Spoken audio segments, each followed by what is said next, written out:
Ako ang inyong Lolo Pael. At ako naman si Kabanong. At ito ang aming kwento.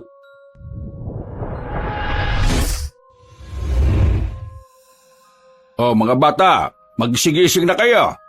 Kanino ko pa hininto yung van natin pero ayaw nyo magsibaba. Sarap pa ng tulog nyo dyan ah. Nandito na tayo sa bago nating bahay. Anak, to kami, gising na. Hoy, magsigising na. Hindi ba kayo nangangawid dyan sa backseat at kanina pa tayo nagbabiyahe? Ngayon nandito na tayo, parang ayaw nyo naman bumaba. Tito Berting, inaantok pa po ako eh. Kailangan ko po ng beauty rest. Ay nako, mamaya nyo na yan ituloy. Nandito na tayo sa dating bahay ng lola ninyo. Magmula ngayon ha, dito na tayo titira. Oy, gising na. Niana. Aba, parang kayo pang napagod eh. Natutulog lang naman kayo. Ako itong 5 oras nagmamaneho eh. Sandali lang po, Papa. Ang sarap pa naman ng tulog ko. Grabe, ang haba ng biyahe na yun. Mabuti naman at nandito na po tayo. Buksan mo nga ang bintana, Sisi. Okay. Ay, bakit ang lamig dito? Isara nga ulit natin. Bakit mo naman sinara? Ang saya nga eh. Buksan mo ulit. Ay, naku, tabi ka nga. Ay, ang sarap ng hangin. Ganito palang pakiramdam kapag nasa loob ka ng ref. Ano sinasabi mo dyan? Eh, malamig kasi. Hindi ba kapag nasa ref, nilalamig? Para na tayo nasa loob ng ref. Ay, naku, hindi pa rin gets? Ay, naku, Sisi. Nagets ko naman. Ang hindi ko magets ay yung masaya ka pa. Hindi ka ba naman sasaya kung gantong tanawin na makikita mo? Sana pala hindi ako natulog para nakita ko yung daan papunta rito. Ang presko talaga ng hangin. Ngayon lang ako nakalanghap ng ganitong hangin sa tanang buhay ko. Oh, welcome sa bago nating bahay. Ay! Si Papa naman nakakagulat. Biglang dumudungaw sa bintana eh. Sige na, lumabas na kayo dyan, bilis. Uy, labas na tayo, Sisi. Ay, perfect! Ang ganda ng lugar. Ang lamig ng hangin. Ay naku, mamaya, siguradong makakatulog ako nito ng mabilis. Ano? Iyan po ba ang bahay natin? Oo, bahay pa ito ng lola mo. Pinaayos ko lang ng kaunti. Ano, ayos ba? No comment po, Tito. Bahay ba talaga yan? Parang bahay ng multo eh. Maganda yung lugar, presko. Kaso, yung tutuluyan natin eh, parang hindi ko bet. Mas mukha siyang haunted house eh, kasi old style. Ay naku Tito, nakakatakot naman dyan. May silong pa ito sa ilalim. Literal na bahay ni Lola ang tema nito. Ay, ano ba kayo? Maayos na nga yan eh. Pinarenovate ko na nga muna yan eh bago natin tirhan. Alam ba ninyo na sira-sira ang pinto niya nung unang kita ko? Sira ang mga bintana at napakabaho. Balita ko nga eh, ginagawa itong motel ng mga gumagawa ng himala. At may mga karelasyon na tinatago. Iyak, Tito. Baka may naiwan pang mga alaala dyan na baka pagtapak sa mga sahig eh, malagkit-lagkit pa. Ay, Diyos ko! Ay, wala na. Pinaayos ko na nga yan. Ang natirang pera natin eh, diyan ko inilaan. Huwag nyo nang husgahan yan. Tingnan nyo muna sa loob. Halina kayo. Papasok na ako ha. Sumunod na kayo. Tokomi, O bakit nga na? May lovely cousin. hindi ko gusto rito. Ha? Bakit? May nararamdaman ka ba? Gumagana na naman ba yung third eye mo? Paglabas pa lang natin sa van, grabe na ang lakas ng hangin. Ang bigat ng presensya. May nilalang na ayaw tayong patirahin sa bahay na yan. Mukha namang okay to para sa akin eh. Old style nga lang. Ang lamig lang talaga dito.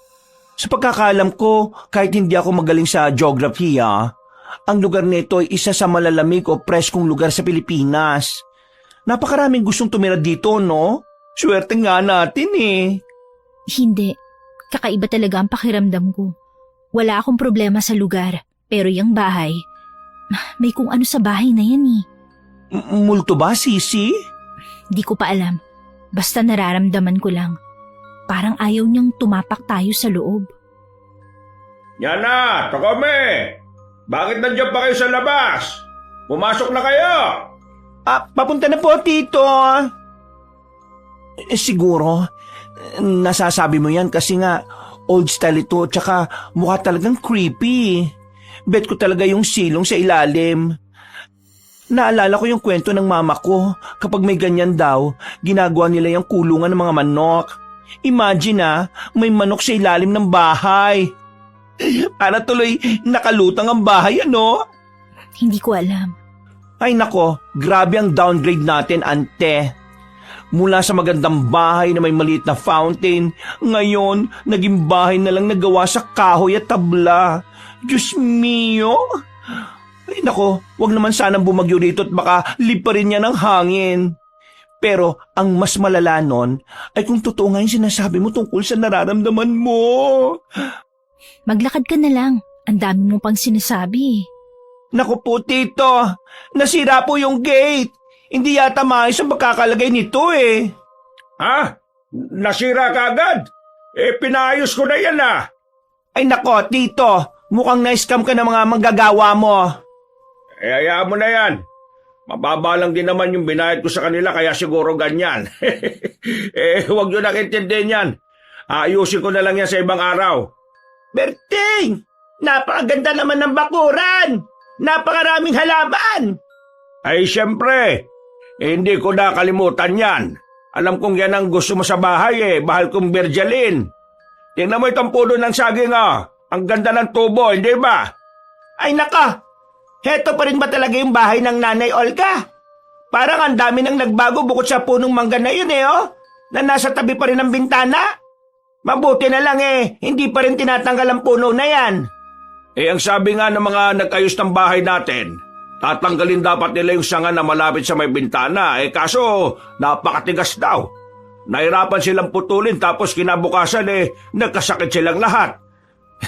Dahil siguro sa pagod nung sinubukan nilang putulin yan.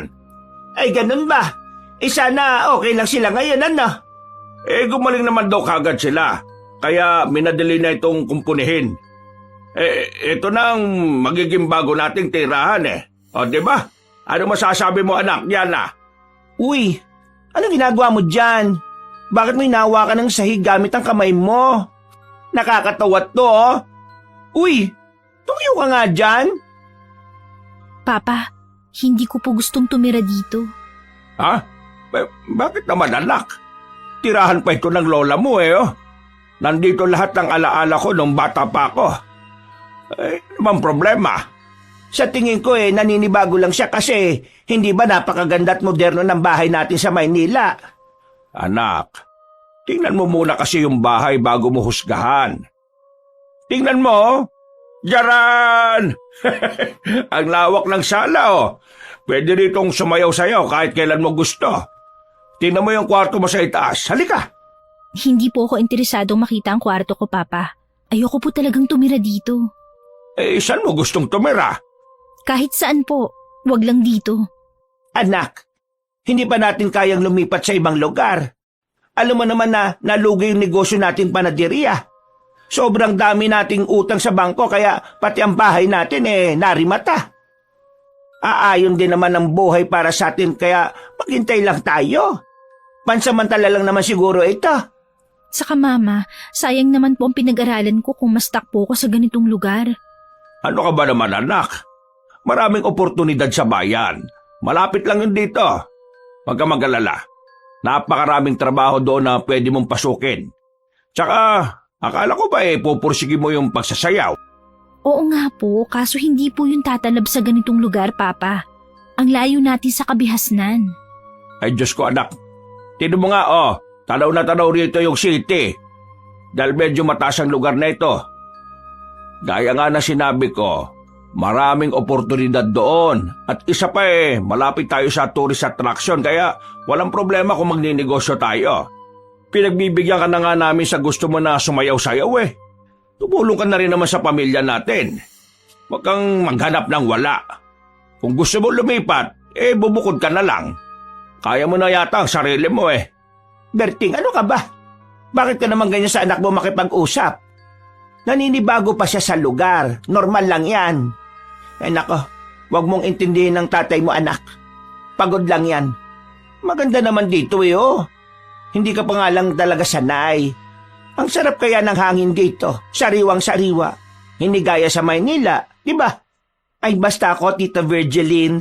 Okay na po ito sa akin kung magandang kusina. Alam niyo naman po na yun ang favorite place ko. Uy, saan ka pupunta? Eto, mag-ikot muna ako. Ay, pasensya ka na anak kung hindi mo gusto sa ganitong lugar. Ayaw mo, makaipon lang ulit tayo bibili tayo ng magandang bahay. Hindi naman po ang itsura ng bahay ang dahilan kaya gusto kong umalis. Mabigat po kasi ang pakiramdam ko rito. Parang ayaw tayong patirahin ng kung sino o anuman na matagal nang nakatira dito. Wala namang nakatira dito Pagkatapos mamatay ng lola ninyo, tayo lang ang sumunod na tumira dito. Maayos pa naman ang bahay na ito eh. Malikot lang talaga ang isip mo kaya kung ano-ano nakikita mo, anak. Ay, mabuti na lang, Berting inuna mong dalhin ng mga gamit natin bago tayo lumipat. Hindi na tayo mahihirapan. Ay, syempre naman. Ako pa ba? Advance yata ako mag-isip. Ano ba yan? Ay, sino yan?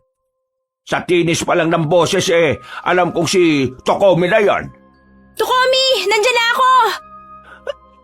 Ano ba? Ano nangyari sa'yo? Ang ganda! Ang ganda ng kusina! Ay, naku, ano ba to?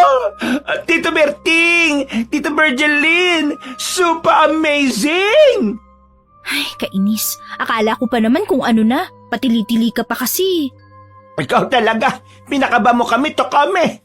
Akala naman namin kung ano na nangyari sa iyo. Ay tita, napakaganda ng kusina Kumpleto po ng mga gamit, may oven pa.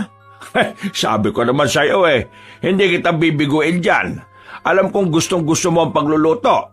Kaya talagang bumili ako ng mga kasangkapan na kukumpleto sa kusina gamit ang natitirang pera.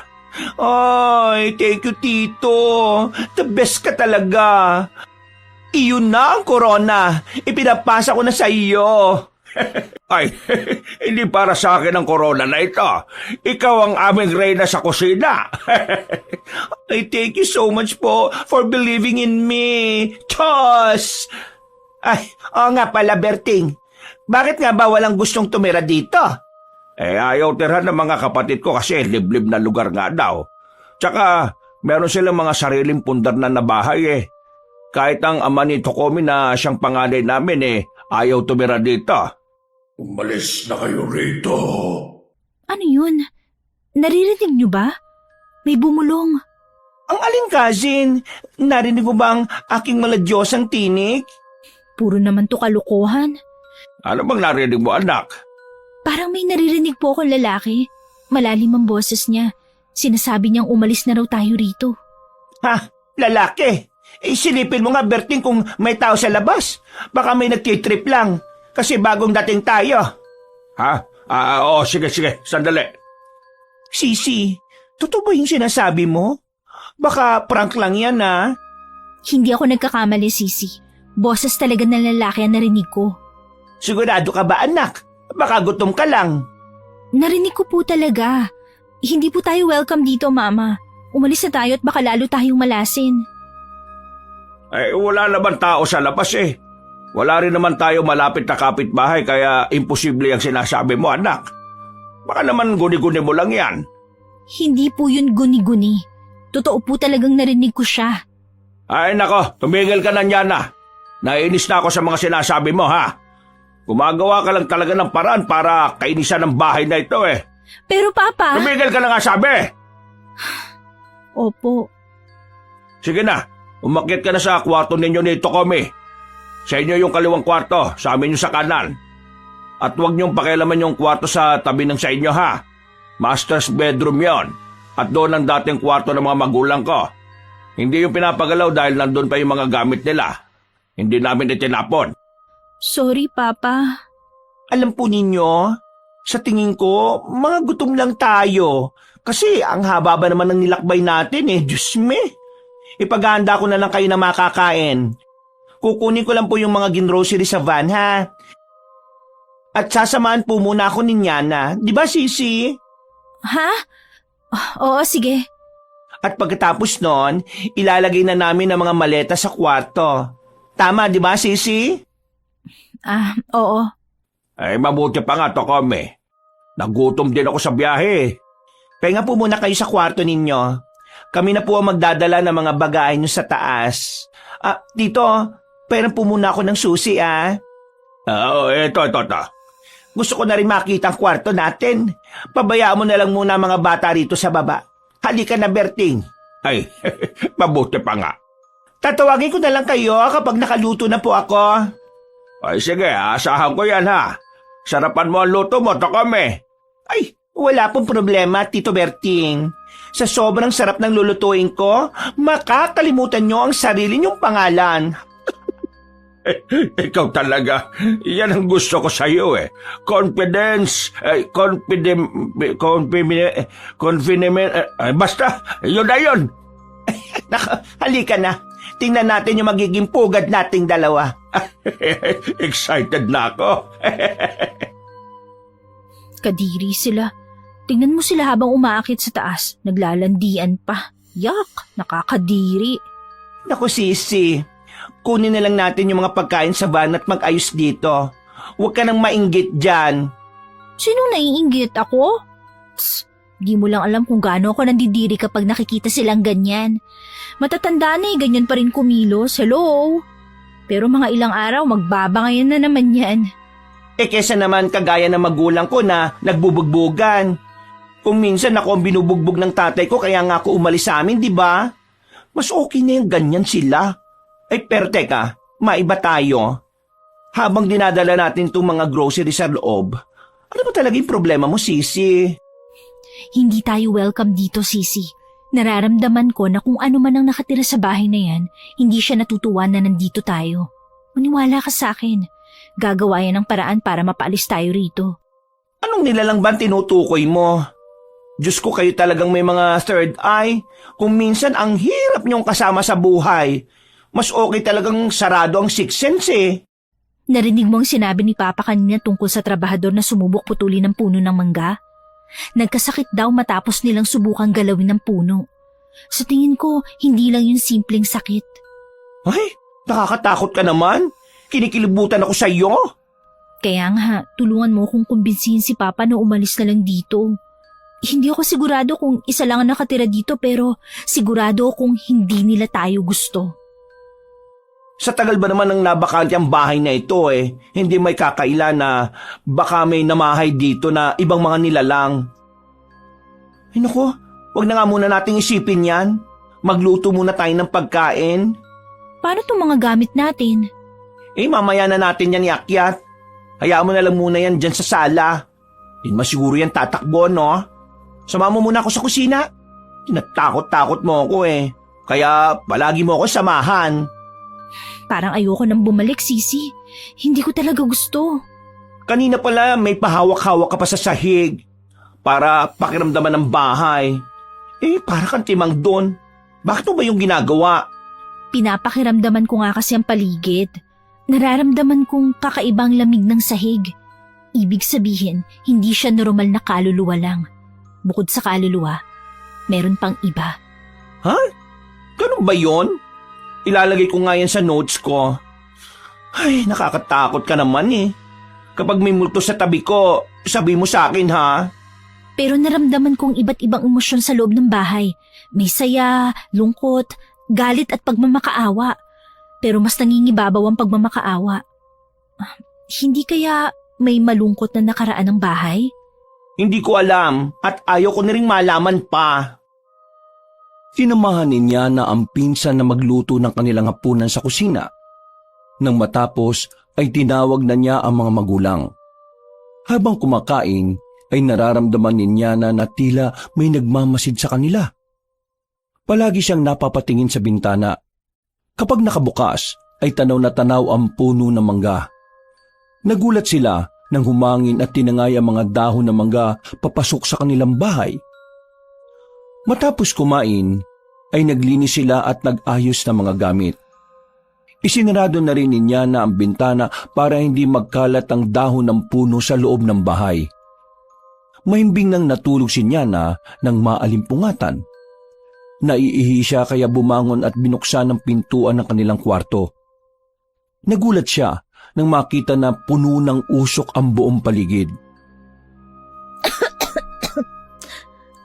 Bakit ang usok dito? Hindi ako makakita ng maayos. Teka, may sunog ba? Sunog! Sunog! Sisi, gumising ka! Ano ba yon? Gabi pa lang eh. Ano ba, Sisi? Gusto ko pang matulog. Gumising ka, may sunog! Sunog lang pala eh. Ha? Ano? Sunog? Paglabas ko ng kwarto, sobrang kapal ng usok kaya bumalik ako rito. Oo nga. Pumasok na ang usok sa loob ng kwarto. Yana, Tokomi, nasaan kayo? Papa, nandito po kami sa loob ng kwarto. Diyos ka, ang lakas ng usok. Narinig ka namin na sumisigaw eh. Ang kapal ng usok na ito. Papa, may sunog po yata sa loob ng bahay natin. Nakakasyokot naman. Baka ma-overtoasted tayo rito. Bumaba na muna tayo para makita natin. Hanapin natin kung saan nanggagaling ang usok na yan. O dahan-dahan kayo. Dahan-dahan sa pagbaba, ha? Diyos ko po, Lord, help us. Ayaw ko pa pong maging tinapa. Hindi kakayanin ang kagandahan ko. Baba na tayo, Sisi. Hawakan mo ang kamay ko, Sisi. Sabay na tayong bumabang dalawa. Nasaan na ba sina Tito at Tita? Hindi ko na sila naririnig. Nauna na kasi silang bumaba. Saan kaya nanggagaling ang usok na ito? Nahanap mo na ba, Bertie, kung ano yung umuusok? Hindi pa nga eh. Kanina ko pa hinahanap kung nasaan nanggagaling pero hindi ko makita. Tito, may sunog po ba? Pumunta ako sa kusina, sa banyo. Sumilip din ako sa bakuran pero wala akong nakikitang sunog eh. Kung ganon, saan po nagagaling ang usok? Hindi ko rin alam. Tulungan nyo nga akong buksan ng mga bintana para makalabas ang usok na ito. Ay, sige po. Kami na po ang bahala sa bintana dito sa may sala. Nakapagtataka naman kung may usok pero walang sunog. Kakaiba rin ang amoy ng usok eh. Parang usok ng tabako. Sisi, bakit ka sumigaw? Ano nangyari sa'yo? Tokome, bumangon ka dyan sa sahig. Tokomi, ano ba nangyari? Ayos ka lang ba? Bakit ganyan ka makatingin sa bintana? Tita, Tito, may nakita kong halimaw sa labas. Ano? Halimaw? Opo. Nasaan? Nawala na po siya eh. Bigla ako natakot doon. Ano ba nakita mo? Halimaw siya. Para siyang malaking ibon tapos humaba ang patulis niyang dila habang nakatingin sa akin. Ay naku, kinikilabutan ako kapag naalala ko yung ngisi niya sa akin. Naku, pakisara na nga yung bintana please. Natatakot na talaga ako. Sarado na, Sisi. Huwag ka mag-alala. Anong halimaw kaya yun at bakit may halimaw? Diyos ko, Berting, mali yata ang desisyon natin lumibat dito. Mukhang tama nga si Nyana. Hindi tayo welcome dito. Sabi ko po sa inyo may naguudyok sa ating umalis na rito. Hindi po tayo pwedeng magtagal sa bahay na to. Ano ba kayo? Walang halimaw sa lugar na ito. Dito ako halos lumaki kaya sigurado akong wala. Hindi totoo mga halimaw na yan. Guni-gunin nyo lang yan. Sa tingin ko dahil napagod tayong lahat sa biyahe kung ano-ano na naiisip ninyo. Pero Papa, paano mo naman ipapaliwanag ang nakita ni Tokomi saka ang usok dito sa loob ng bahay? Hindi ko rin alam kung ano yung usok. Basta ang alam ko, walang halimaw o multo. O kung ano mang nilalang sa lugar na ito. Ay nako, sige na. Matulog na ulit tayo. Berjeline, pumasok na tayo sa kwarto. Tiningnan ko na yung buong bahay at wala talagang apoy na pinanggagalingan ng usok. At kayong dalawa naman, bumalik na kayo sa kwarto niyo ha. Mga anak, matulog na tayo. Baka nga pagod lang tayong lahat. Palipasin na muna natin ito, okay? Sige po, tita. Akyat na tayo, Sisi. Gusto mo bang uminom muna ng tubig? Ayos lang ako. Nagulat lang talaga ako sa nakita ko eh. Ano kayang klaseng nilalang yun? Ayokong silipin ulit sa labas. Baka bigla akong hablutin eh. Dito na lang tayo sa kwarto natin. Baka magpakita pa ulit sa akin yun. Hindi ko kakayanin. Magkaka-heart attack ako eh. Naririnig mo ba yun, Sisi? Parang may mahinang pakpak na pumapagaspas sa labas. Anong ibig sabihin ng pumapagaspas? Yung basta yung parang ibon, pero yung pagaspas na naririnig ko, parang napakalaki ng mga pakpak niya. Parang hindi normal na ibon. Ang lakas na kalubog sa bubong? Sisi, mukhang tama ka sa sinabi mo. Hindi nga yata tayo welcome dito. Sakit sa tenga! Parang may kinakaskas sa ibabaw ng bubungan natin. Sobrang tinis ng tinig. Ano yun, Sisi? Parang kuko na kinakaskas. Nakakatakot naman. Kinakalampag din niya ang bubong. Sabihin na kaya natin to kila tito. Sa tingin ko, tulog na sila kaagad. Saka, hindi naman naniniwala sila papa sa atin eh. Nakita mo naman kanina, di ba? Oo nga pala, mabilis silang makatulog. How I wish na may ganun akong kakayahan para makatulog na ako kaagad. Magdasal na lang tayo. Sus ko, Sisi. Hindi ko alam kung paano magdasal. Tsaka tatala ba yun? Puro ka duda. Pumikit ka at ako na maglilid. Sige na nga. Nagsimulang magdasal si Nyana. Ilang saglit pa, narinig nila ang malakas na pagaspas ng mga pakpak. Akala nila ay malapit lang ang ibon. Ngunit matapos nilang marinig yon, ay nawala na ang pagkalusko sa bubungan. Kinabukasan, naisip nilang magpinsan na kausapin ang ama ni Nyana tungkol sa mga nangyari. Pagbaba nila ay naabutan nila ang mag-asawa na nagbabangayan na naman sa kusina. Tila galing sila sa labas ng bahay dahil may mga dala silang grocery. At may bago na namang halaman ang kanyang ina na nasa pasupa. Ayan ka na naman, Berting eh. Kahapon lang maayos ka pa tapos ngayon eh, para kang baliw dyan. Sino namang hindi maasar sa'yo? Wala na nga tayong pera, bumili ka pa ng halaman. Ang cute kaya ng halaman na ito, tingnan mo. Ay naku, ewan ko sa'yo. Binili mo lang yan kasi gwapo yung nagtitinda. Siguro may gusto ka doon sa tindero, ano? Naano ka na naman, Berting? Kadarating lang natin dito sa lugar na ito, iniisip mo kagad yan. Halaman lang naman ang binili ko. Diyos, kunwari ka pa. Kung hindi ko pa alam, mahilig kang magpakyut sa mga lalaki. May patawa-tawa ka pa habang nakikipagkwentuhan sa kanya. Bakit ka nagsiselos dyan? Malamang gagawin ko yon para makabawas ng presyo. Pakikipagtawaran ang tawag doon. May pakikipagtawaran bang ang ngiti umabot na hanggang tenga? At ang tagal-tagal pang makipag-usap? Berting, ang kitid naman ng pag-iisip mo. Kalat ka rin ba akong babae sa tingin mo? Gusto mo talaga sagutin ko yan? Tanong mo! Sige, sagutin mo. Ang ganda naman ng bungad niyo sa umaga. Pag-aaway? Ay, ikaw pala anak. Good morning, tito, tita. Grabe naman pong almusal yan. Tampuhan. Kagabi lang landian. Ay nako, kapag ganyan, delikado yan mamayang gabi. Baka lindol na naman ang maranasan namin ni Sisi. Sisi? Ay, sorry. Ito kasing mama mo eh. Nagpapasikat na naman sa mga lalaki. Hi, excuse me. Hindi ako nagpapasikat. Masyado ka lang talagang silosa. Hindi ko alam kung masyado lang ba akong maganda o ano eh. Para ganyan ka kung magselos. Akala mo kung sinong maganda. Ako nga lang nagtsatsaga sa'yo eh. Hay, dami mong sinasabi. Ay nako, mga minamahal kong tito at tita. Gutom lang yan. Akin na po yung ginrocery nyo at magluluto na ako ng makakain. Mabuti pa nga to, Komi. Alam mo ang gusto ko. Samantalang itong asawa ko puro kakaibang halaman lang ang nasa isip. At makikipagkwentuhan sa kung sino-sinong lalaki. At least ako, nilulugar ko ang pagsiselos. Sus, nilulugar daw. Wala po ba kayong araw na hindi nag-aaway? Nakalipat na po tayo ng tirahan at lahat-lahat, ganyan pa rin kayo. Sa gabi naman para kayong mga ibon na hindi maawat sa kalalandi. Bunga niya na! Hindi naman kasi kami mag-aaway kung hindi masyadong seloso ang papa mo. Ay nako, ay talaga mga babae. Palaging sa lalaki sinisisi ang lahat.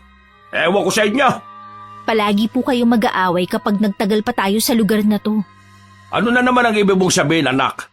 Tsaka, bakit ganyan ang itsura mo? Ikaw rin, Tokomi.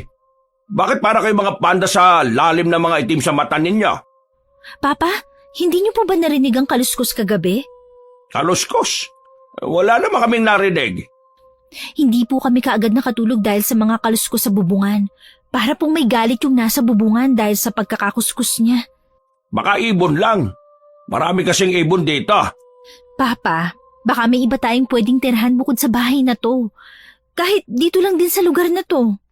Pinaiinit mo rin ang ulo ko gaya ng mama mo eh. Sinabi lang wala tayong ibang mapupuntahan bukod sa bahay na ito. At wala rin akong balak na umalis dito. Bakit nadamay na naman ako dyan? Pero Papa, baka mapahamak tayo rito. Paano niyo po mapapaliwanag ang nakita ni Tokomi sa labas ng bahay? Malamang guni-guni niya lang yon. Tito, hindi po. Sigurado ako siya nakita ko. Sa tingin ko rin, ang halimaw na yon ang umawra kagabi sa bubungan. Hindi kaya aswang ang nakita mo, Tokomi? Aswang? May aswang pa po ba sa panahon na ito? Hindi pa ako nakakakita ng totoong aswang pero sa tingin ko, baka yun na nga po yun. Ay nako, bahala nga kayo. Basta hindi tayo aalis sa bahay na ito. Magtatawag na lang ako ng pare para may pa-blessing na ang bahay. Dapat ginawa mo yan bago pa tayo tumira. Abay, mahuhulaan ko bang kailangan pala natin yon? Matapos kumain ay umalis ang ama ni Nyana upang magtungo sa pinakamalapit na simbahan. Pagbalik, kasama na nito ang pari at 2 assistant. Nagsimula ng bindisyonan ng pari ang bahay. Habang nagsasaboy siya ng holy water, huminto sa harapan ng katabing kwarto ni Nyana at doon nagtagal ng pagsaboy ng holy water. Ilang araw ang lumipas ay naging maayos naman ang paninirahan nila hanggang isang gabi. Habang naglalakad pa uwi ang magpinsan galing sa kanilang racket, Sisi, parang hindi ko na gusto maglakad. Sumasakit na mga kasukasuan ko eh. Sisi, 20 years old pa lang tayo. Ano sinasabi mo dyan na masakit ang kasukasuan mo? Hindi tayo pagod sa kakasayaw sa kung saan dance contest eh. Dito tayo mapapagod sa kakalakad pa uwi sa bahay nating malayo sa kabiasnan. May mga van nga, hindi naman tayo sinusundo. Lately, napansin ko si Tito Berting, parang hindi na supportive sa trip natin. Hayaan mo siya. Stress yun si Papa kasi hindi niya alam kung anong negosyo ang pwede nilang pasukin ni Mama. Madali lang yon.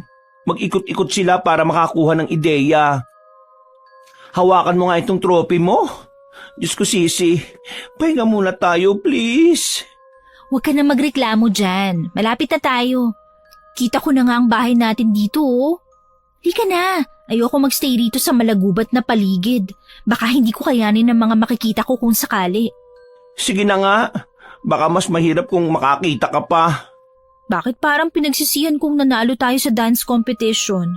Kung hindi ako nanalo, hindi ko sana dalang napakabigat na trophy na to. Bakla, mas maganda nga na nanalo tayo. At least, alam nilang magagaling ang mga bagong salta rito. Winner! Parang nakukulangan nga ako sa performance natin eh. La, kulang pa ba yun eh? Tumambling-tumbling na nga ako.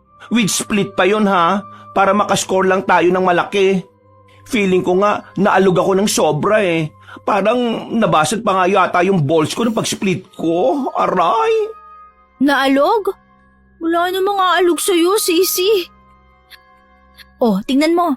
Di ba konting lakad na lang at nasa bahay na tayo? Kung nagpahinga pa tayo, edi sana hanggang ngayon nandun pa rin tayo sa gitna ng kasukalan.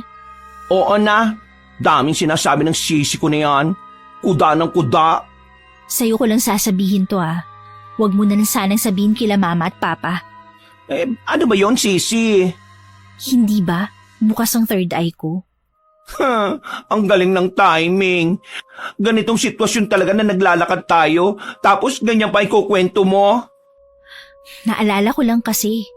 Ano naman yung baon mong kwento? Hindi ba napabless ng bahay? Dapat ang mga nilalang o mga multo umalis na sa bahay na yun. Oo. Feeling ko umalis na kasi hindi na tayo nakakaramdam ng kung ano-ano, hindi ba? Iilan lang ang sumama sa liwanag. Anong ibig mong sabihin?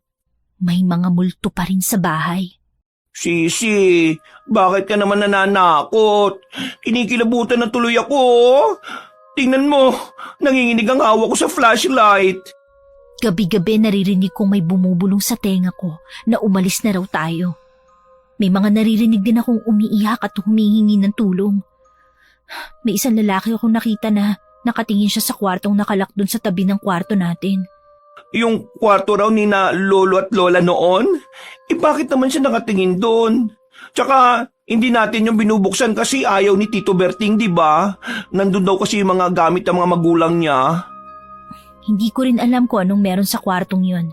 Pero one time, may narinig ako na parang nahihirapan huminga. Sisi, nakakainis ka naman eh. Bakit ngayon ka pa nagkwento? Kung minsan, ibagay mo naman sa lugar yung pagkukwento mo.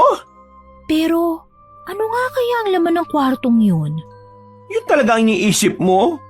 Ang iniisip ko naman bakit hindi pa sila sumama sa liwanag na sinasabi mo pagkatapos mapabasbasan ng bahay? Teka, tumigil ka! Bakit? May nararamdaman na naman akong kakaiba. Again? Akala ko ba tapos na ang problema natin sa mga bad spirits, Eme? Masangsang ang amoy. Bakla, baka ako yan, ha? Hindi, ano ka ba? Ibang naaamoy ko.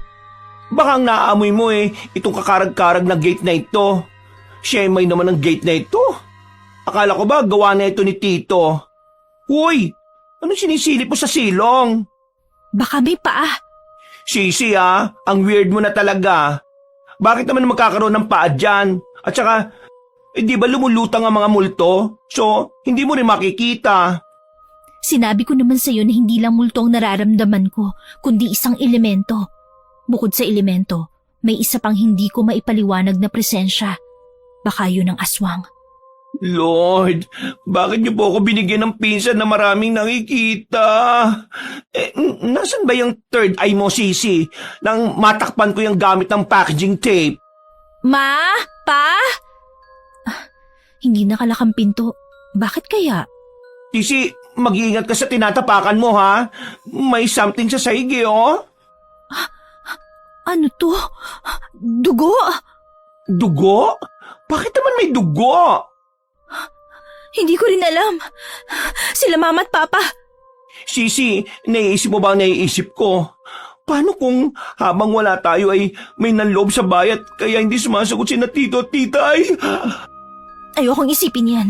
Nanginginig tuloy ako sa sinabi mo. Halika, sundan natin ang patak ng dugo na to kung saan papunta. Teka lang, natatakot ako, Sisi. Paano kung totoo nga? Hindi natin malalaman kung nandito lang tayo sa bungad ng pintuan. Halika na. Iba na ang naglalaro sa isip ko eh. Pakapit ako, Sisi, Nasusyoko Takeshi Sino bang hindi natatakot? Yung patak ng dugo papunta sa kusina. Oh no! Not my favorite place! Mama? Papa? Ano ba? Nakikiliti ako dyan. Kikiltin pa kita lalo. Mama! Papa! Ay, nandyan na pala kayo. Ay, Diyos ko po, ang mga matatanda nga naman. Bakit po kayo nandito? Grabe ang kaba namin. Akala namin na paano na po kayong dalawa. Yun pala, naglalampungan lang kayo. Bakit po ninyo binababoy ang favorite place ko? Mga taksil kayo? Ano bang sinasabi niya?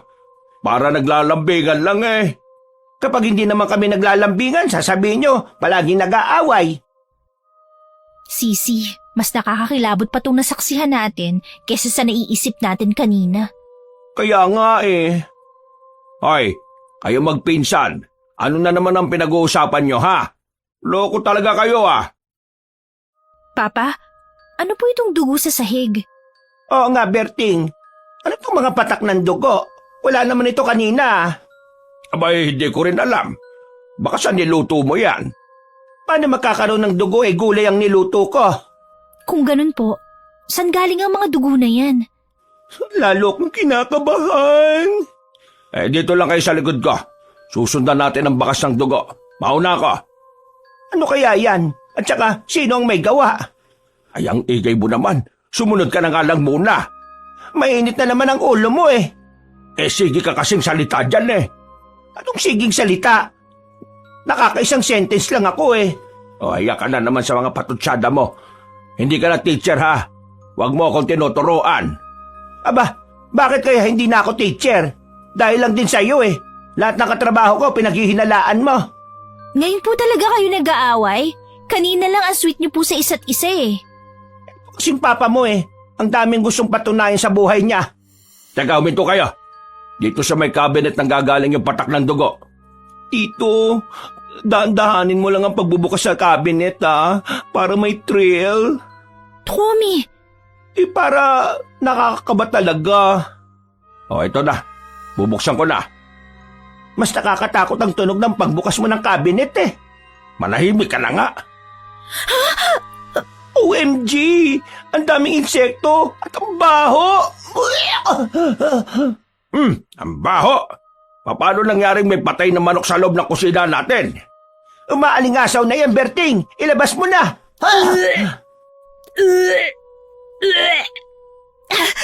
ang laki ng mga langaw na umaaligid sa manok. Hindi ito manok eh. Isa itong uri ng ibon. Ang laki niya para maging manok. Anak, Tokomi, magtakip kayo ng ilong at bibig. Baka pumasok sa bibig ninyo ang nagliliparang langaw. Nakatakip na po. Ilalabas ko lang tong ibon na ito. Hindi natin napansin na merong ganito dito. Wala na siyang ulo pati laman loob. Sino po kaya ang gumawa niyan? Baka naman ikaw, Virgilin. Ay bakit naman ako? Sino bang mahilig sa mga kung ano-anong may relasyon sa kalikasan? Ikaw lang naman. Mukha ba akong mahilig magtanggal ng laman loob ng mga hayop? Tanggalin mo na yan dito! Ang dami mo pang sinasabi! Tatanggalin na nga, di ba? Grabe na ang pangyayari. Hindi na kinakaya ng powers ko. Nasusyokot na ako, mamang. Huwag kayo matakot. Nandito naman kami. Sabi ko na po sa inyo may something sa bahay na to. Hindi talaga tayo safe dito, Mama. Umalis na po tayo hanggat may oras pa. Akala ko ba ayos na? Napablessing na natin ang bahay eh. Sa tingin ko, tanga lang yung ibon. Baka nakapasok yun sa bintana at tumama dito sa cabinet natin. Inilabas ko na muna siya. Iniisip ko pa kung ililibing ko ba siya o susunugin. Anong tanga ang ibon? Ikaw ang hindi nag-iisip. Lumipad yung ibon papunta sa loob ng cabinet eh. Pati ang pagkaputol ng ulo. Pagkabagsak ba? Nakaganong kagad? Anong gusto mong gawin ko? Imbestigahan ko yan kung paano nangyari. Umalis na tayo dito, Tito. Minamaligno na tayo eh. Anong minamaligno? Bakit tayo mamalignohin Wala naman tayong ginagawa masama. Wala lang yan. Siguro may pusang pumuslit sa kusina at dinala ang ibon dito. O di ba pwede yon? Natakot nyo kasi sarili nyo Papa, totoo nga po kasi. Alam naman ninyong pinablessing na natin ang bahay, di ba? Ilang araw ang dumaan na wala namang nangyari kaya nagkataon lang to. Gumagawa kayo ng sarili nyong multo Sige na. Teka, kumain na ba kayong dalawa? Sino naman po makakakain sa ganitong sitwasyon? Ako, kakain ako. Bahala kayo kung ayaw nyo. Kung gusto nyo, kayo na magdesisyon kung paano nyo i-dispatcha ang ibon na yon.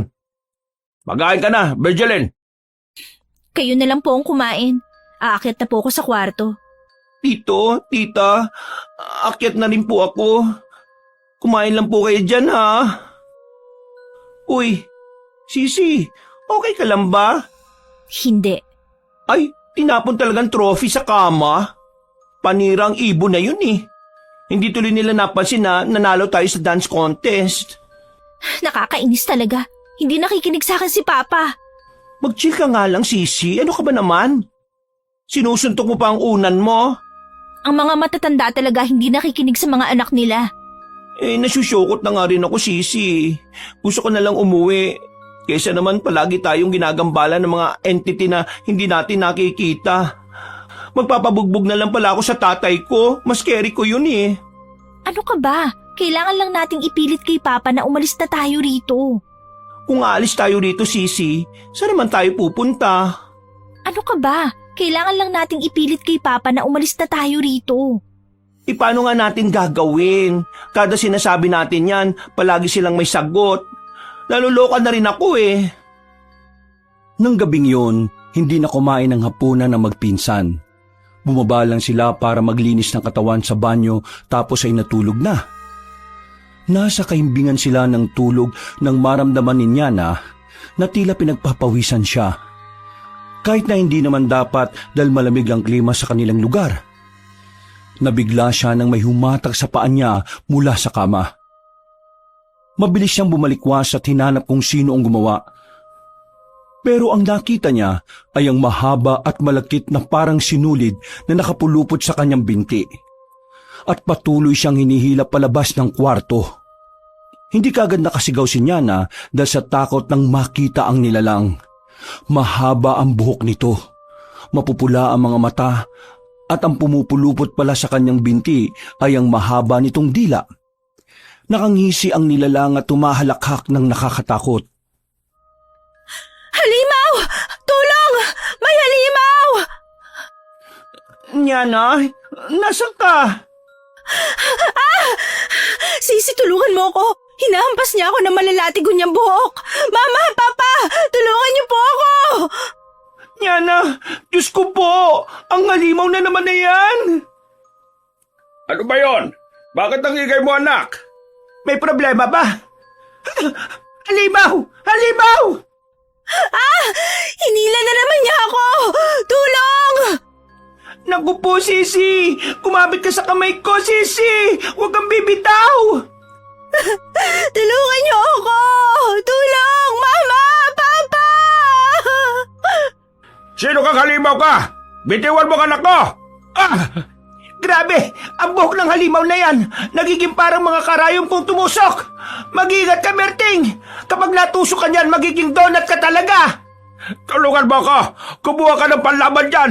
Kahit ano! Ha? Hindi ko alam. Wala akong makitang pwedeng gamitin. Mama! Tulong po!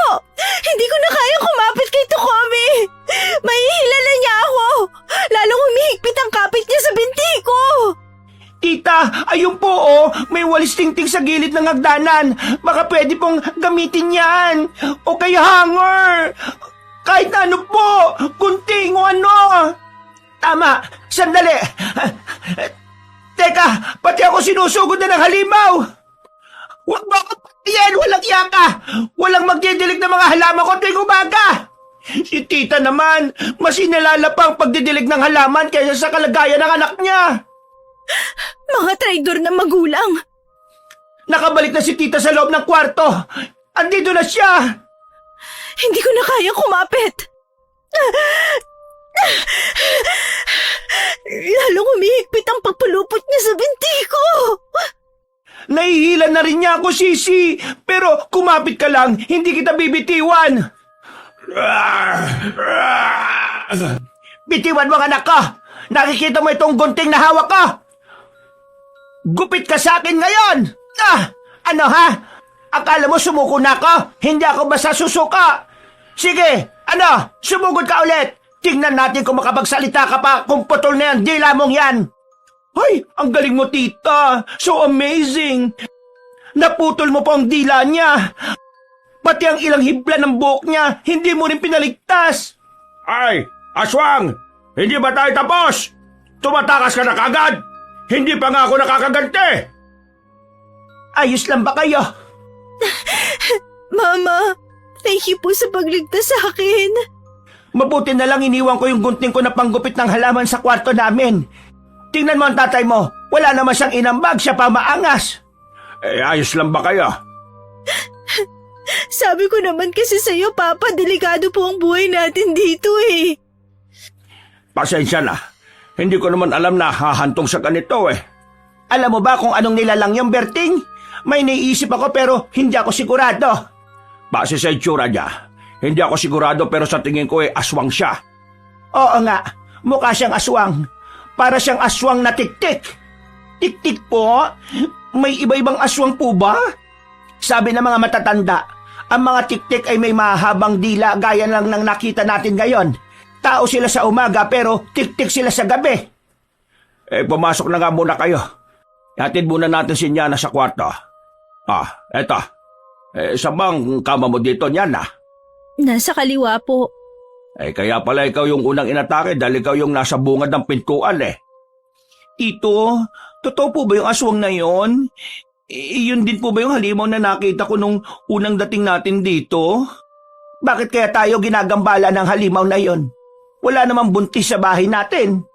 Yan nga ang hindi ko alam baka naman buntis ka, Nyana. Naku talaga, makakatikim ka sa akin. Hindi po Muntik na nga ako mamatay, pinaghihinalaan niyo pa po ako. Buntis lang naman ang inaaswang lalo na ng tiktik. Sige po, aamin na po ako. Matagal ko na po itong itinatago.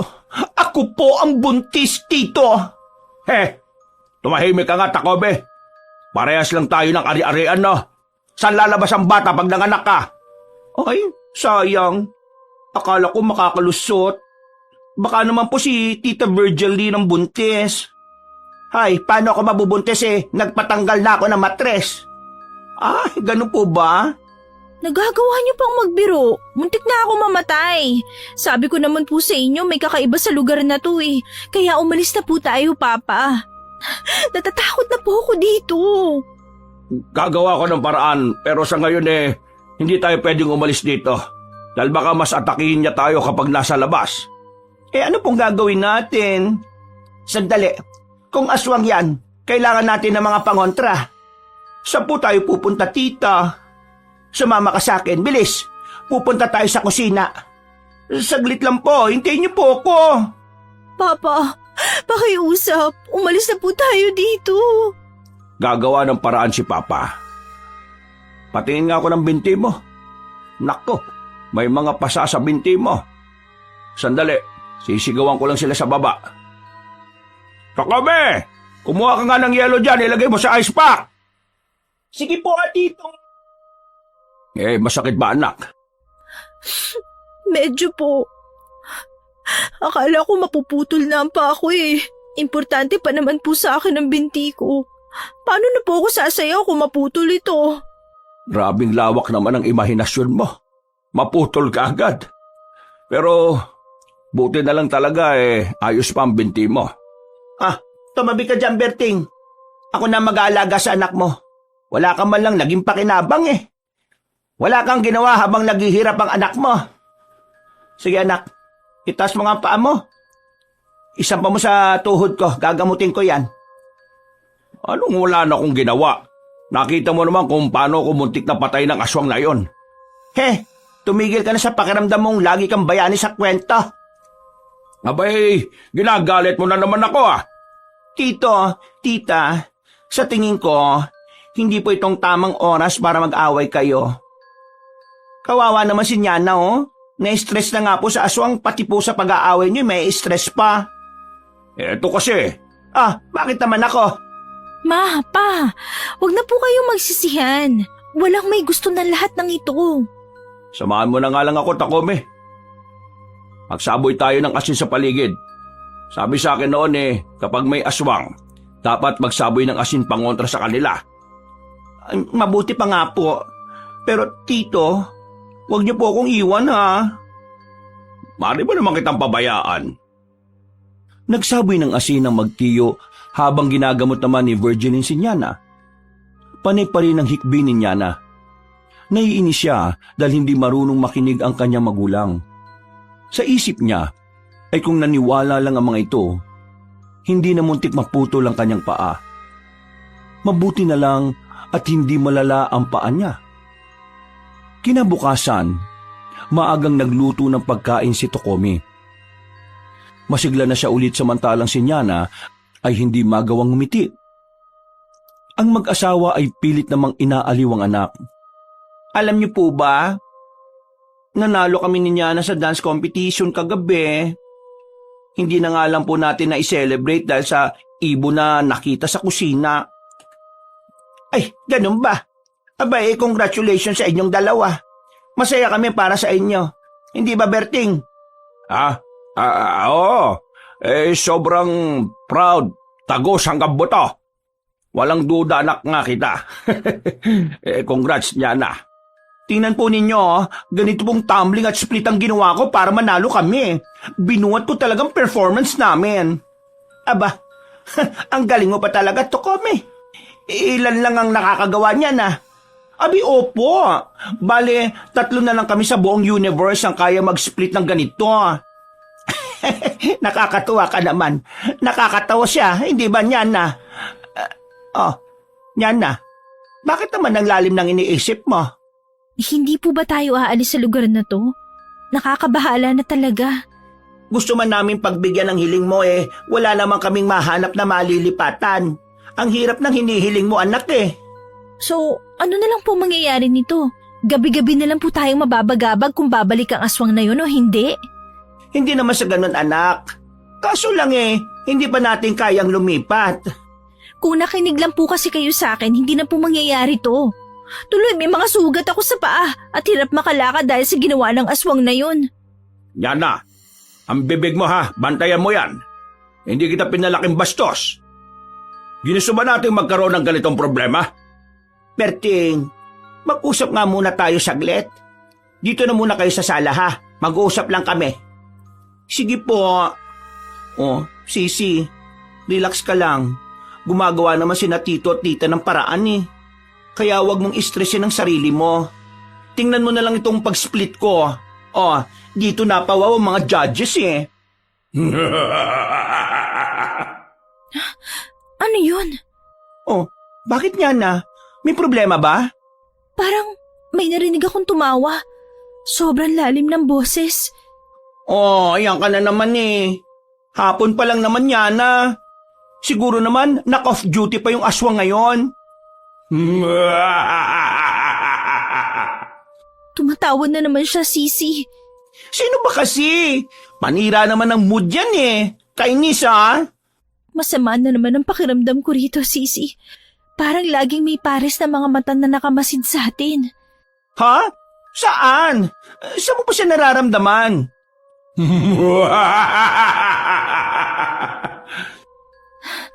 Natatakot ako sa tawa niya. Tingnan mo, tumataas ang balahibo ko. Sisi, umangin ng malakas. Naku po, nagpasukan ng mga daon ng mangga sa loob ng bahay. Mahirapan na naman akong walisin to. Oy, Sisi, saan ka pupunta? Hinahanap ko kung saan nanggagaling ang boses.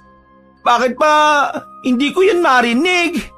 Kainis naman Sisi, nakikita mo ba ang nakikita ko sa sanga ng puno ng mangga? Ang alin? Saan dyan? Ayun nakaupo siya sa sanga ng malaking puno ng mangga na yun. Saan? Hindi ko naman siya Ay! Diyos ko po! Anong klaseng nilalang yan? Nakangisi pa siya sa atin. Tama ang kutob ko. Hindi lang aswang ang nakasubaybay sa atin dito. Sa tingin ko, siya ang dahilan ng usok dati sa bahay natin. Nagbubuga siya ng usok ng sigarilyo. Nakikita ko na siya, Sisi. Sana hindi ko na lang nakita. Gusto kong sumigaw ng malakas pero parang tinakasan ako ng sarili kong boses. Grabe ang itsura niya. Maitim ang balat niya, mabalahibo, at may nagniningas sa mga mata. Yung nasa bibig niya parang malaking sigarilyo. Parang lumang bersyon ng sigarilyo yan. Tabako atang tawag dyan. Nakakatakot siya. Isasara ko ng bintana. Hindi ko na siya kaya makita. Palapit siya sa bintana. Bilisan mong pagsara. Anong problema, Tokomi? Yan na. Bakit kayo sumisigaw? Tito, tita, may Ano ba Yung ano? Ano nga? Sabihin mo na. May kung anong nilalang sa labas. Nakakatakot po. Nandiyan na naman ba yung aswang? Hindi po, tito. Ibang nilalang po ito. Nakakatakot siya. Patingin nga ako. Buksan mo ulit ang bintana. Huwag na po, tito. Baka pumasok po siya Nakakatakot nga kung ibang nilalang na naman yan. Ano ba namang bahay to? Paulit-ulit ko pong sasabihin na sinabi ko na sa inyo na umalis na tayo rito. Hindi pa nga tayo makakaalis, anak. Kung hindi po tayo aalis, mas marami pa tayong mararanasang hindi maganda rito. Diyan lang kayo. Lalabasin ko lang siya. Tito, wag na po, baka saktan kanya. Eh kaysa naman palaging ganitong ginagambala nila tayo.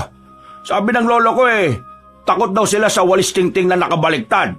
Bergelin, kumuha ka ng asin. Dito lang kayo, kukuha lang ako ng asin sa kusina. Mama! Dito lang tayo, Sisi. Diyos mo naman ba ito? Parang pampelikulang happenings. Umalis ka! Umalis ka! Huwag mong sakna ng pamilya ka! Bergelin, yung asin, dali! Eto na nga! Ha! Tingnan natin kung hindi ka tablan ng asin. Umalis ka! Layuan mo, pamilya ka! Bigla na lang siya naglaho. Anong klaseng nilalang ba yon? Teka, isa ba yung kapre? Pumasok na tayo, bilis! Maglagay ka ng asin sa may pintuan. Nakapaglagay na ako. Diyos ko, bakit may mga ganitong nilalang sa paligid natin? Wala namang ganito noon Ano nang gagawin natin, Berting? Baka guluhin na naman tayo ng mga aswang na yan. Ano po yung malaking lalaki na may sigarilyo? Isa yung kapre, hindi yung tao.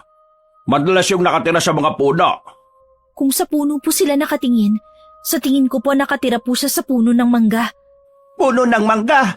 Katabi lang natin ang puno na yan, lalo na sa kwarto ninyo. My gosh! Hindi ko kinikerry ang showbiz happenings dito. Parang ayaw ko nang lumabas ng bahay. Ano ba kasalanan natin at ayaw nila tayong tantanan? Tama, siya nga siguro ang may gawa ng usok nung unang gabi natin. Isa pala siyang kapre.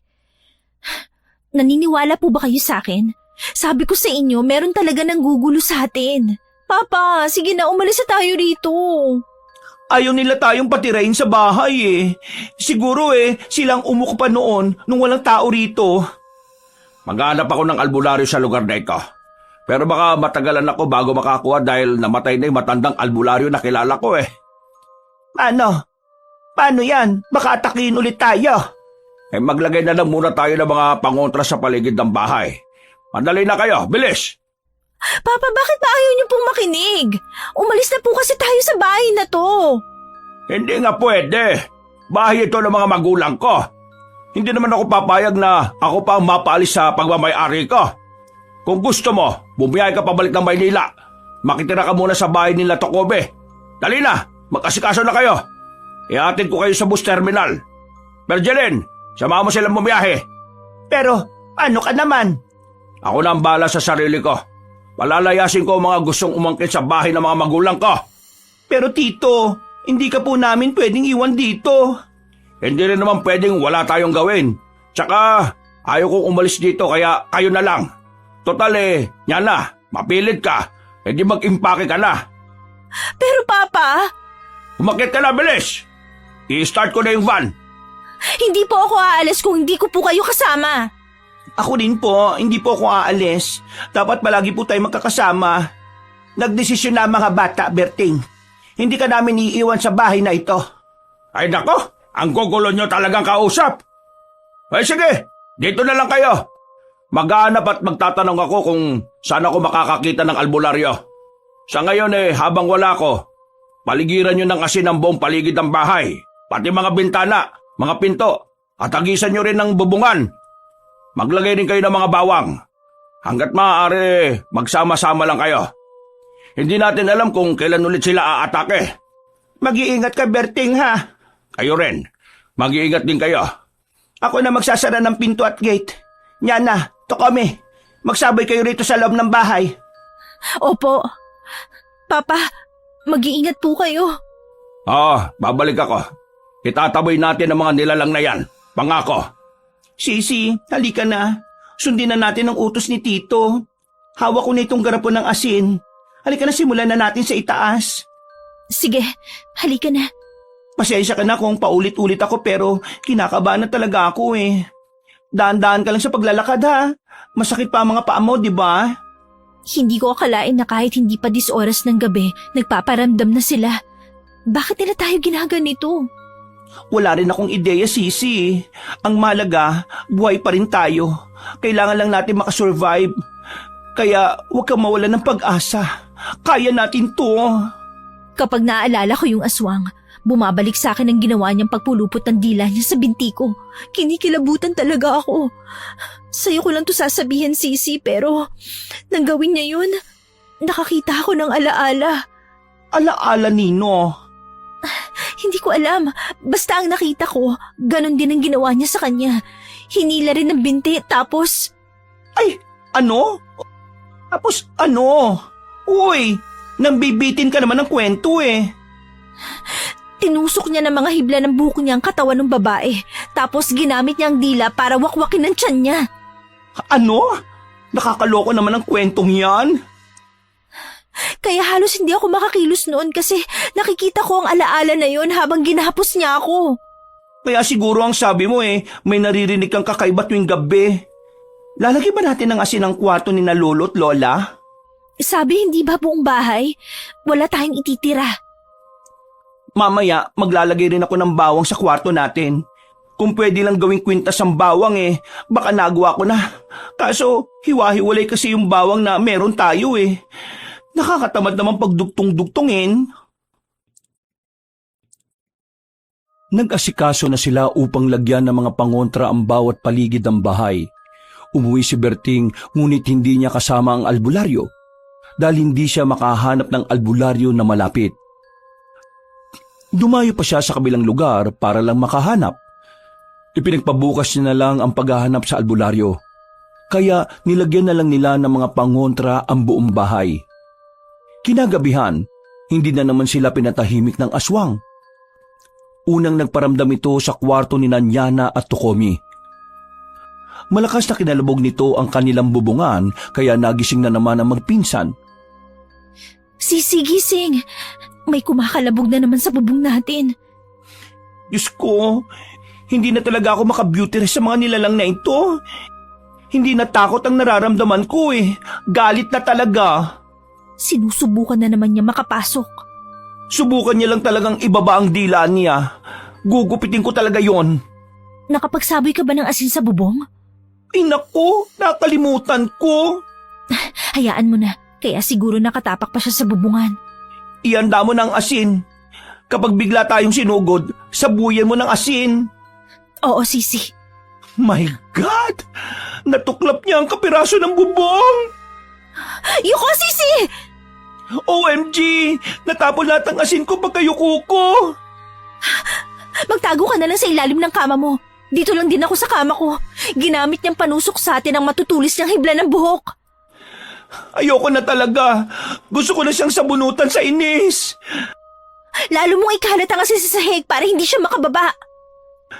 Ginawa ko na. Pwisit kang aswang ka. Kapag pumangit lang ako, umanta ka sa akin. Sinabuyan ko siya ng asin. Munti ka na ako matusok ng buhok niya. Scary niya.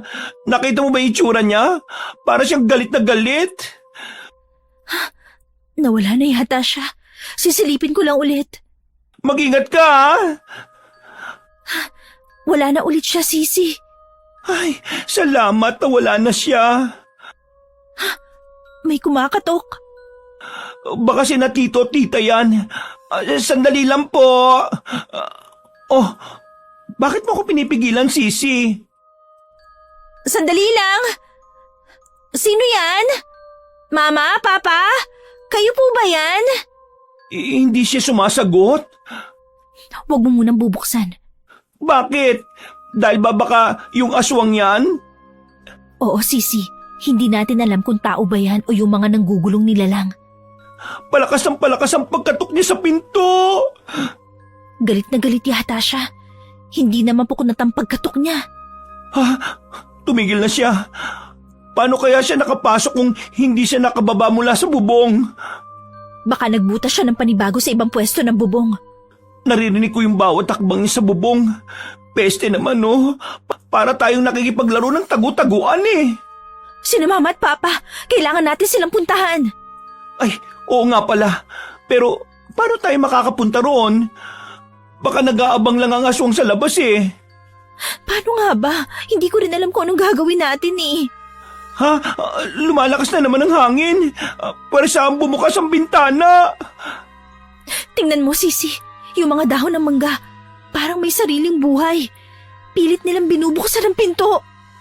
Galing nun ah. Nakita mo ba, Sisi? Nabuksan ang pintuan. Halika, lumabas na tayo. Sandali! Bumalik ka rito! Ha? Bakit? Nararamdaman kong may papalapit. Naririnig ko yung mga yabag niya papunta rito. Ayan na siya. Balik na ako sa ilalim ng kama. Halika na rito. Tabi na tayong dalawa. May asin pa ako rito. Dahil doon sa malakas na hangin, tinangay tuloy ang asin na nasa sahig. Sa tingin mo ba, pinagkakaisahan tayo ng kapre at ng aswang? Siguro dahil pare silang ayaw tayong tumira rito. Naku naman mas okay pa makipaglaban sa mga tao kaysa sa mga nilalang na ganyan eh. Anong laban natin sa kanila? Hindi nga namin napag-aralan ng mga aswang at kapre na yan sa eskwelahan eh. May papasok! Magtago tayo sa ilalim. Oo, naririnig ko nga yung tunog ng paglalaway niya. Ha? Yung parang humihigop siya ng hangin. Basta, hindi ko ma-explain eh. Huwag na tayong maingay. Dumakot ka sa asin na dala ko. Kapag lumapit siya, batuhin ka agad natin. Tingnan mo, Sisi. Umaangat ang mga gamit natin tapos yung mga dahon ng mangga, nagsisipag-angatan sila at parang bumuo ng ipo-ipo. Namamalik mata ba ako? Yung mga dahon naging korteng. Yung kapre, Sisi, hindi ko na kinakaya to. Parang ang daming plot twist ang buhay natin sa bahay ni Lola. Naglaban silang dalawa. Bakit ganun? Ay, hindi ko sila maintindihan. Akala ko magkakampi sila. Nakita mo ba, Sisi, kung paanong bumuga ng usok ang kapre at nang makarating sa aswang, tila naging asido ito? Nalapnos siya. Naputol din ang buhok ng aswang. Ngayon lang ako nakakita ng ganitong laban ha. Madalas kasi puro sabunutan ang nakikita ko eh. Bakit kaya niya tayo tinutulungan? Sa tingin ko lang naglalaban sila kung sino ang mas malakas at kung sino ang magiging may-ari ng bahay na to. Pati ba naman mga ganyang nilalang may agawan pa rin ng bahay at lupa? Ang sakit sa tenga ng sigaw ng aswang. Tumakbo lang siya palayo. Yung kapre, pagkatapos humitit ng tabako niya, bigla na lang ding nawala. Nananaginip ba ako o talagang nag-aangatan ng mga dahon at kusang tinatangay palabas papunta sa bintana? Sinarapan niya ang bintana natin. Parehas tayo nang nakikita, Sisi. Ang galing naman nun. Kung may camera lang tayo, nag-video na ako eh. Pambirang labanan ng nakita natin ah. Sa tingin mo ba, kaaway ba natin siya o kakampi? Yan ang hindi ko sigurado. Pero salamat sa kanya't natapos na ang paghihirap natin. Si Mama at Papa, silipin natin. Ay, mabuti pa nga. Ikaw na ang kumatok. Sisi, hindi naman nakalaki eh. Silipin mo nga, baka kung ano nangyari sa kanila eh. Nag-alala tayo sa wala. Ang himbing ng tulog nila. Magkayakap pa oh. Salamat naman. Sa tulong ng kapre, naitaboy at nasugatan ng aswang. Sa sobrang pagod ay nakatulog na nga ang magpinsan habang yakap ni Nyana ang garapo ng asin. Kinabukasan, naabutan nilang nagwawali si Virgiline at wala naman si Berting. Ang sabi ng mama niya ay maagang bumiyahe ang papa niya para maghanap ng albularyo. Nagluto na ng makakain si Tokomi samantalang si Nyana ay nasa tapat ng puno ng mangga. Pinagmamasdan niya ito ngunit kahit anong gawin niya ay hindi nagpapakita ang kapre. Hindi ko alam kung anong motibo mo, pero nagpapasalamat ako na niligtas mo kami laban sa aswang. Pangako, didiligan ko ang puno na to araw-araw para makabawi sa'yo.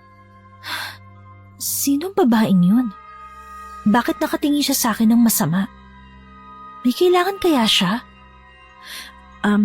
Excuse me po, may maitutulong po ba ako? Wala naman. May kailangan po ba kayo? Tinatanong mo ko kung may kailangan ako? Opo. Bakit kayo tumira sa bahay na yan? Hindi mo ba alam kung ano ang bahay na yan bago kayo tumira?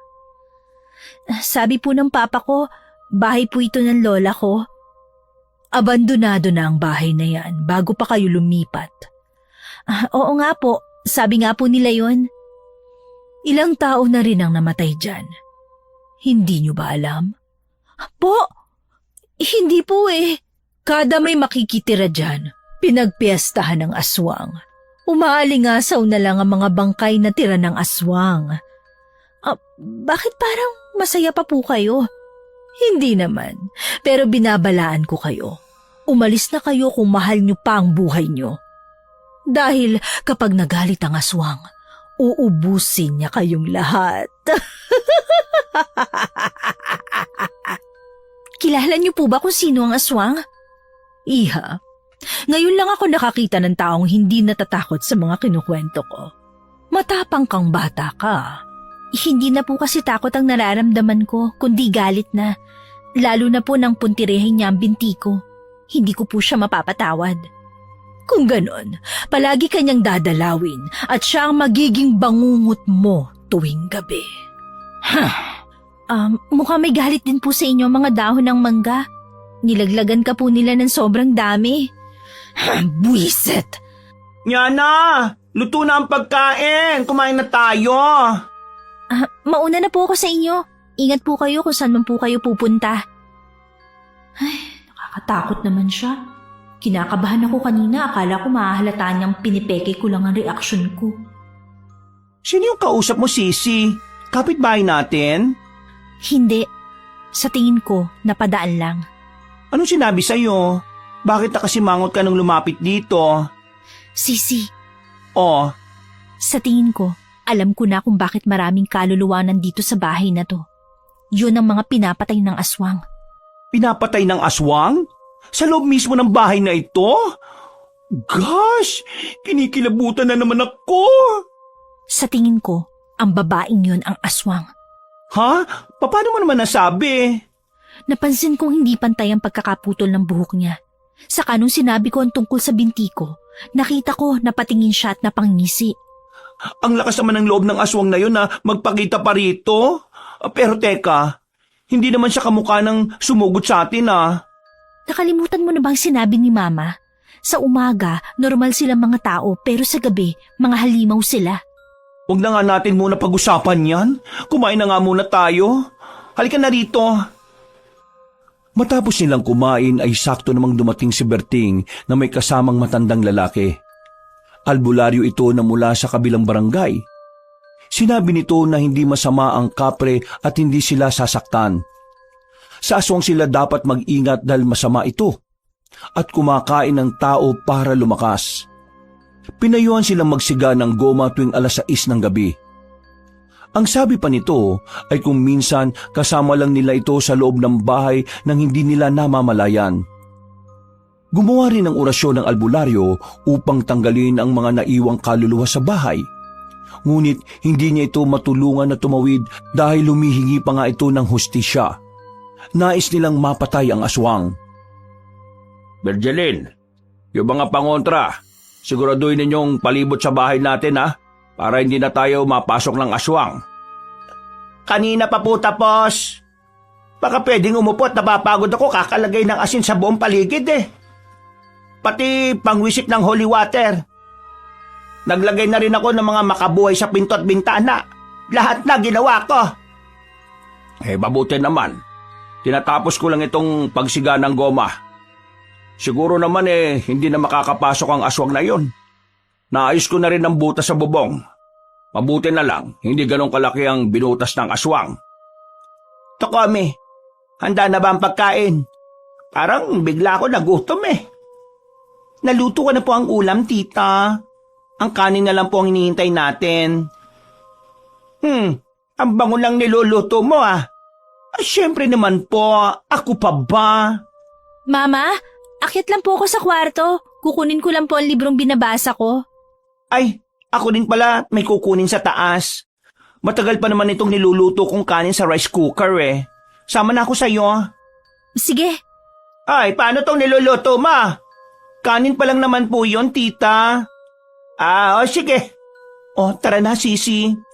Ano bang kukunin mo sa kwarto? Naiwan ko kasi yung radyo ko 7:00 mag-uumpisa ang pinakikinggan kong drama sa radyo. Kaya naman pala Sana naman wala nang aswang na manggulo sa atin ngayon, no? Sus ko, gabi-gabi na lang. Sana may day off din siya. Nakakapagod na rin siyang kalaban eh. Sisi, bakit hindi ka umiimik dyan? Tingnan mo yung kwarto ni na Lola. Parang may tumutulak sa pinto. Ano? Tumutulak? Parang may gustong kumawala mula sa kwarto. May naririnig akong hayop. Parang aso na kinakawawa. Diyos ko po, parang hindi ko gusto ang susunod na mangyayari dito, Sisi ah. Alaala na naman ba yan? Paano naman magkakaroon ng aso dyan? Napuwing ako! Oh my gosh! Nasira ang pinto! Tumilapon ang aso? Oo nga! Bakit may aso sa bahay? Wala naman tayong alagang hayop ah. At saka, sino ang nagdala niyan dito? Pumasok tayo sa kwarto, bilis! Mama, Papa! Nasa loob ng bahay natin ang aswang! Galing siya sa kwarto ni Lola! Tukami! Hindi! Huwag mo siya sasaktan! Teka! Ikaw yung...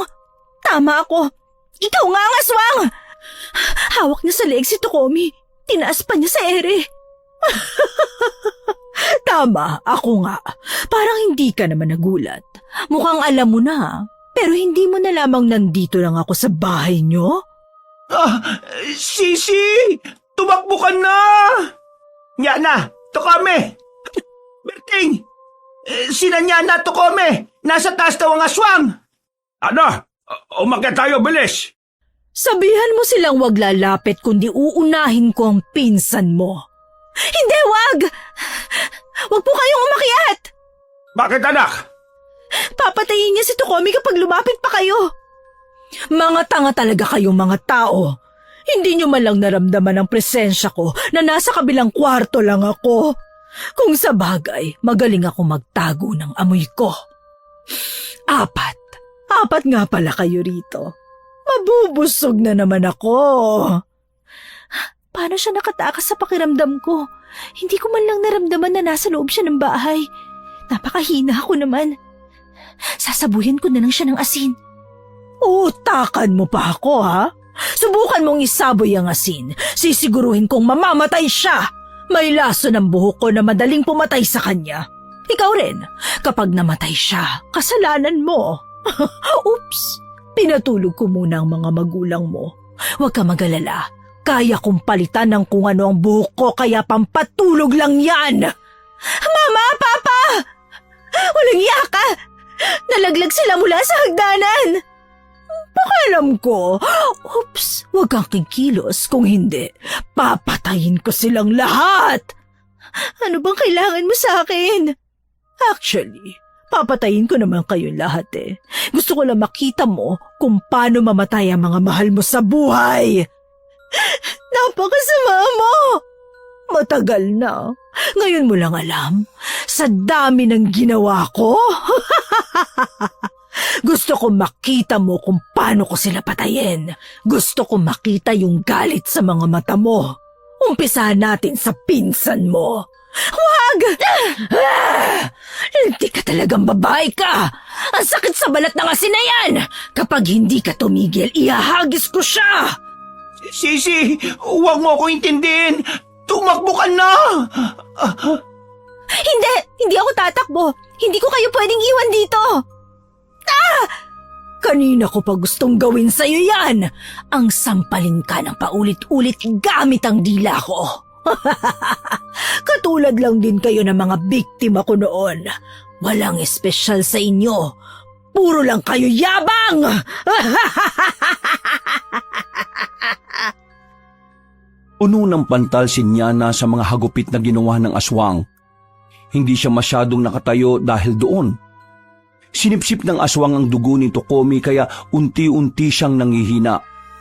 Halos mawala na ng malay si Tokomi nang lumakas ang ihip ng hangin at halos mapuno ng dahon na mangga ang hallway kung saan sila naroroon. Dahil sa lakas ng ihip ay napuwing ng alikabok ang aswang at hindi nito namalayang may kumuha kay Tokomi. Walang malay na inilapag ng nilalang ang binata sa ligtas na lugar pagkatapos ay nagpakita na ang kapre. Paano mo natanggal ang ginawa kong pananggalang para hindi ka makapasok? Pakialamero ka talagang kapre ka. Bakit mo ako pinipigilan? Makikinabang ka rin naman sa gagawin ko. Kapag namatay sila, mapapasakin ang bahay na ito. Pangako ko sa'yo, bibigyan kita ng parte sa bahay na ito. Huwag ka nang makialam sa paglapa ko sa kanila. Hindi ko kailangan ng parte sa bahay na ito. Eh ano pala ang gusto mong pangit ka? Pinapakialaman mo pa ang desisyon ko. Hindi ko sila hayaang tumira dito. Ako ang nauna rito. Nagustuhan ko ang bahay na ito at kung ano ang gusto ko, makukuha ko. Sa mga taong yan ang bahay na ito, sila ang pamilya ng dati kong kaibigan. Kaya hindi ako papayag na saktan mo sila. Sira ulo ka pala eh. Kakampi ka sa mga tao? Dapat ako ang kampihan mo. Tatraydorin ka lang ng mga yan gaya ng pagtatraydor ng ibang tao sa'yo. Hindi ka pa rin nadala. Ang mga tao ay mga pagkain lang natin. Tony, sa tagal mong naniraan sa bahay na ito, binaboy mo lang at ginawang katayan ng tao. Akala mo ba'y hindi ko alam na dito mo pinapatay ang mga biktima mo? Hindi ko kasalanan yun. Sila ang pumasok dito sa bahay ng walang paalam, kaya para mapangalagaan ko ang bahay ay kailangan ko silang patayin. Malambot talaga ang puso mo sa mga walang kwentang tao. Ano ka ba naman? Ang laki mong nilalang pero napakalambot mo. Dadaan ka muna sa akin bago mo sila masaktan. Huli ka na. Wala na ang dalawang matanda. 2 na lang ang kailangan ko at mapapasakin na ulit ang bahay na ito. Si Mama, si Papa, mukhang pinatay na niya ang mga magulang ko. Ang sabi mo pinatulog mo lang sila. Ang sama mo talaga. Bakit ko naman sasabihin ang totoo?